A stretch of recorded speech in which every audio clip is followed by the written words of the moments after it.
Hi hello' নমস্কাৰ সকলোকে সুপ্ৰভাত জনাই আজি মই দুপৰীয়া বনাবলৈ লৈছোঁ জিকা দি মাছৰ টেঙা জোল বিলাহী দি দিছোঁ। ইয়াত প্ৰথমতে মাছখিনি ফ্ৰাই কৰি ল'লোঁ আৰু ইয়াত পিঁয়াজ দিছোঁ তেলত, মাছখিনি ভজা তেলতে দিলোঁ।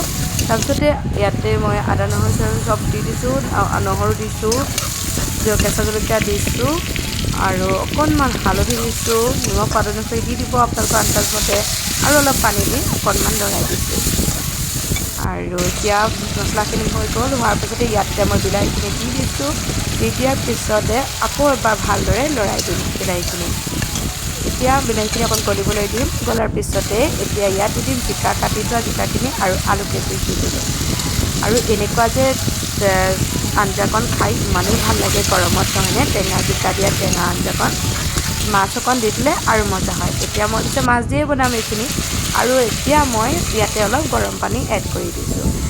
ভালকৈ উতল এটা অহাৰ লগে লগে ফ্ৰাই কৰি থোৱা মাছ কেইপিচ ইয়াতে মই দি দিম। আৰু এতিয়া এক প্ৰকাৰ খাই লওঁ এবাৰ, চালোঁ দেখিলোঁ যে ধুনীয়া হৈ গৈছে, একদম উতল ভালদৰে আহি গৈছে। ইয়াতে এতিয়া মাছকেইটা মই টুপলুক দি দিলোঁ এক পিচকৈ আৰু মাছখিনি দি পেলাই পুনৰবাৰ আকৌ ঢাক মাৰি থৈ দিলোঁ। আৰু এতিয়া চাওঁ, এইফালে মই মাছৰ পেটটো ভাজিলোঁ আৰু এইফালে মাছখিনি চাওকচোন কি ধুনীয়া হৈ গৈছে দেখিছে।